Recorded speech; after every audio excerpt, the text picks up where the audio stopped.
Bonjour à toutes et à tous. Aujourd'hui, je vais vous parler de l'antibiorésistance. L'antibiorésistance est l'un des grands enjeux de ce siècle en termes de santé publique. Pourtant, ce phénomène reste méconnu et mal documenté. Pendant longtemps, on en a surtout parlé dans les pays développés. Ces images vous disent peut-être quelque chose. Mais il a fallu attendre 2014 pour que l'Organisation mondiale de la santé publie un rapport sur le sujet. Ce rapport marque le début d'une véritable prise de conscience au niveau mondial. En 2016, un rapport commandité par le gouvernement britannique a estimé que 10 millions de personnes pourraient mourir d'une infection résistante aux antibiotiques d'ici 2050. L'antibiorésistance, c'est la capacité d'un micro-organisme à résister à l'action d'un antibiotique. Les traitements deviennent alors inefficaces et les bactéries résistantes se propagent. Pour éviter la catastrophe sanitaire qui s'annonce, il faut non seulement mieux diagnostiquer, mais aussi renforcer l'hygiène et le contrôle des infections. Pour cela, l'OMS a identifié 5 axes prioritaires. Il faudrait donc mieux faire connaître ce problème pour permettre un changement de comportement des personnes concernées. Renforcer les connaissances par la surveillance et la recherche. Les données manquent toujours sur l'ampleur exacte du phénomène, alors qu'elles permettraient de faciliter la recherche et le développement d'alternatives. Lutter contre les infections grâce aux mesures d'hygiène et à la vaccination. Mieux utiliser les antibiotiques. Pour cela, il faudrait de meilleurs outils diagnostiques et plus de contrôle. Et enfin, garantir des investissements durables pour combattre la résistance aux antibiotiques, c'est-à-dire rechercher des nouveaux médicaments et des nouveaux vaccins. Ça, c'est l'idéal. Si on fait tout ça, on peut éviter de nombreux décès et on fait de grosses économies en termes de santé publique. Pour MSF, les champs de bataille de l'antibiorésistance, ce sont avant tout les hôpitaux. C'est là où les patients atteints d'infections résistantes sont traités et où les bactéries résistantes se transmettent d'une personne à une autre. Eh bien, le problème, c'est que sur nos terrains d'intervention, on ne sait pas si les antibiotiques qu'on va donner à nos patients seront efficaces ou pas. Résultat, les résistances se multiplient. Isabelle Mouniamant est directrice adjointe des opérations chez MSF et on va voir avec elle comment ça se passe sur le terrain.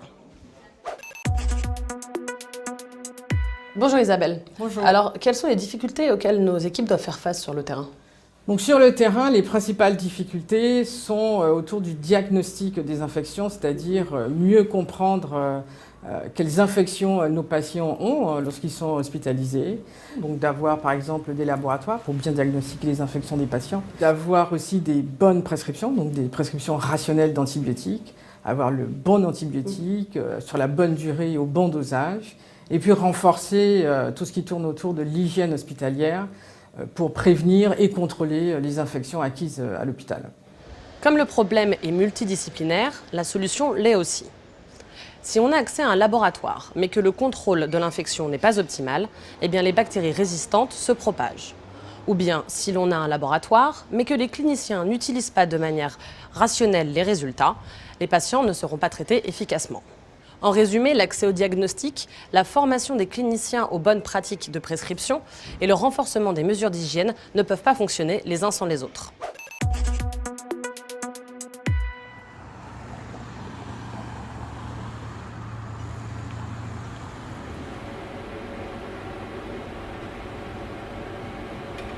هون احنا بنعمل identification and sensitivity للبكتيريا اللي ممكن نقدر انه نطلعها من العينات اللي بنستقبلها للمرضى الحروب اللي جايين يتعالجوا عنا بهذا المشروع. بنستخدم الانكيوبيتر لحتى احنا نخلي البكتيريا تعيش على درجة حرارة مناسبة لإلها وتكبر إذا كانت موجودة. زي ما بنعرف كل بكتيريا مختلفة عن بكتيريا الثانية، لذلك كل بكتيريا بدها انتيبيوتكس مناسبين لإلها ويشتغلوا ضدها.